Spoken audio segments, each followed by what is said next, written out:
নবী বলেছেন, মানুষ যখন মারা যায় তাকে যখন কবরে নিয়ে যায় তিনটা জিনিস তার অনুসরণ করেন। জোরে বলেন কয়টা? তিনটা জিনিস তার পিছনে পিছনে যায়। আমার নবী বলেছেন, ইয়াতবাউ মালুহু আহলুহু, তার মাল সম্পদ, তার সন্তানাদি প্রতিবেশীরা তার পিছে পিছে যায়। ওয়া আমালুহু, সে যে নেক আমল করেছে বদ আমল করেছে এটা তার পিছে পিছে যায়। আল্লাহর নবী বলেন, ফায়ারজিউ আহলুহু ওয়া মালুহু, কবরস্থ হওয়ার পর তার মাল সম্পদ তার সন্তানাদি ফিরে চলে যায়। অতঃপর ওয়ায়াবকা আমালুহু, তার নেক আমল বদ আমল তার সাথীত্বে থেকে যায়। কথা ঠিক কিনা বলেন? এই জন্য ভাইরা, আমার মৃত্যুর পর বদ আমল যদি আমার সাথী হয়ে যায়, কবরের আযাব থেকে কেউ বাঁচাইতে পারবে না। হযরতে উসমান রাদিয়াল্লাহু তাআলা আনহু এই জন্য কবরের পাশে আসলে বেশি বেশি কাঁদতেন। সুনান তিরমিজির বর্ণনা, নবী সাহাবীরা বলেন, কি ব্যাপার উসমান, আল্লাহর নবী যখন কবরের কথা হাসরের কথা আলোচনা করেন তখনও তো তুমি এত বেশি কাঁদো না, কবরের কাছে আসলে তো বেশি কান্দো, কারণটা কি? হযরত উসমান বলতেন, শুনেন নবী সাহাবীরা, নবীজি বলেছেন, ইন্নাল কবরা আউয়ালুল মানাজিলিল আখিরা, এই কবরটা হচ্ছে আখিরাতের প্রথম মঞ্জিল, প্রথম টানা। এখানে যদি কোনো আসামির বিরুদ্ধে চার্জশিট হয়ে যায়, কোনো আসামি যদি ধরা পড়ে যায়, কবর হাসর ফুলসেরাত মিজান সব কিছু তার জন্য কঠিন হয়ে যাবে। আর যদি এই কবরে যদি ছাড়া পেয়ে যায় তাহলে কবর হাসর ফুলসেরাত সব কিছু তার জন্য আসান হয়ে যাবে। ঠিক না বেঠিক? ভাই ও বন্ধুগণ, মহাবীর আলেকজান্ডার যদিও ঈমান কবুল করে নাই, কিন্তু মৃত্যুর আগে বিশ্ববাসীকে তিনি একটা শিক্ষা দিয়ে গেছেন। মাত্র 20 বছরে মহাবীর আলেকজান্ডার তিনি রাষ্ট্রীয় ক্ষমতা গ্রহণ করেন। আর 33 বছর বয়সে তার ইন্তেকাল হয়ে যায়। তিনি একটা যুদ্ধের সফরে বের হয়েছেন, বহু দেশ জয় করে যখন ফিরেছেন হঠাৎ করে জ্বরে আক্রান্ত হয়েছেন। জ্বর বেড়ে গেল, দেখতে না দেখতে তার হাত পা অচল হয়ে গেল, জবান বন্ধ হয়ে গেল, কথা বলতে পারতেছে না। এমন সময় তার হাতে অঙ্কিত একটি আংটি, শিল্প কারুকার্য খচিত একটি আংটি তিনি ইশারা করে এক সৈন্যকে ডেকে তার হাতে পরাইয়া দিলেন। অতঃপর বহু কষ্টে বললেন, শোনেন সেনাপতিরা, আমার যখন ইন্তেকাল হবে 3টে ওসিয়ত করি, এই ওসিয়ত তোমরা ভাঙতে পারবে না, অবশ্যই তোমাদেরকে পালন করতে হবে। কয়টা ওসিয়ত? 3টা ওসিয়ত, 3টা নির্দেশ। সৈন্যরা বলেন কি ওসিয়ত? বলে, আমার যখন ইন্তেকাল হয়ে যাবে, আমাকে যখন খাটিয়ার উপরে রাখা হবে, কোনো আমার ঘরের সদস্যরা আমার কাফন বহন করবে না। আমাকে যারা চিকিৎসা করেছে এই চিকিৎসকরা আমার খাটিয়া বহন করে নিয়ে যাবে। আল্লাহু আকবার।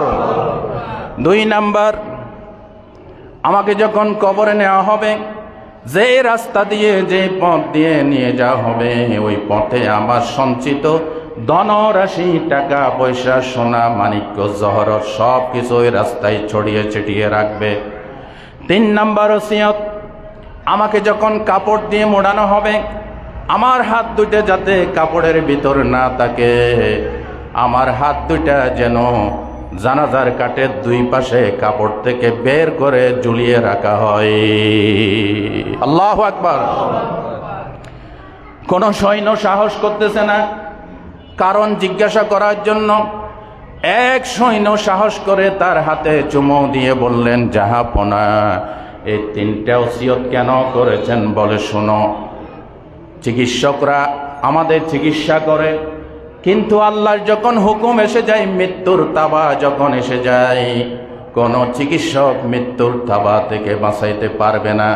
এটা বোঝানোর জন্য আমি চিকিৎসকদেরকে আমার কফিন বহন করতে বলেছি। ঠিক না বেটি? আরো আস্তে কোন ঠিক না বেটি? চিকিৎসকরা কি আমাদের মৃত্যুর থাবা থেকে বাঁচাইতে পারবে? আল্লাহ রাব্বুল আলামিন বলেন, قل إن الموت الذي تفرون منه فإنه ملاقيكم। মরণ থেকে পালাও তুমি, মরণ তোমায় লইবে গিরি।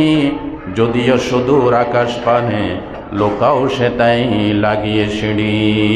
এই মহারোগের চিকিৎসক নাই, নাই সেই ঔষধ জগতে। খুঁজিয়া খাতর হইলে কি হবে, পারিবে না তারে ফিরাতে। ফিরাতে পারবেন? কেউ ফিরাতে পেরেছে? নমরুদ পেরেছে? সাদ্দাত পেরেছে? কোন নবী রাসূল পেরেছে? টুডে অর টুমরো, বাই হোক অ্যান্ড ক্রোক, মৃত্যুর কাছে সবাই পরাজিত হবে, কোন চিকিৎসক বাঁচাইতে পারবে না।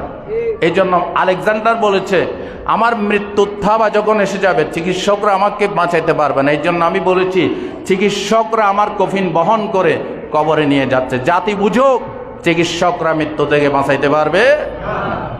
2 নাম্বার, মানুষ এই অবৈধ টাকা পয়সা, বাড়ি গাড়ি, ইন্ডাস্ট্রি, ক্ষমতা অবৈধভাবে গড়ার জন্য আল্লাহকে নারাজ করে পরকাল বরবাদ করে। আমার সঞ্চিত ধনরাশি, স্বর্ণ চাঁদি রূপা হীরা মাণিক্য পথে ছিটায় রাখতে বলেছে, এই জন্য যাতে মানুষ বুঝুক এই স্বর্ণ, এই হীরা মাণিক্য মানুষকে কবরের আযাব থেকে বাঁচাইতে পারবে।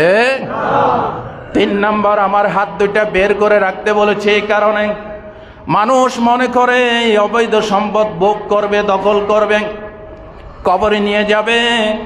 যত কিছু করুক না কেন, যাওয়ার সময় খালি হাতে যাইতে হবে। হাত দুইটা খালি অবস্থায় এভাবে ঝুলাই রাখবা, যাতে মানুষ মনে করে খালি হাতে এসেছো, খালি হাতে যাইতে হবে। ঠিক না বেঠিক? কি নিয়ে দাঁড়াবো আমি, ও গো প্রভু দয়াময়, শূন্যই অদমের পুণ্যের সঞ্চয়। আছে শুধু গ্লানিময় জীবনের পরাজয়, আছে শুধু অনুতাপ, আছে অনুশোচনা। গুমরাহি অন্তরে ছিল না তোমারি ভয়, শূন্যই অদমের পুণ্যের সঞ্চয়। আল্লাহু আকবার।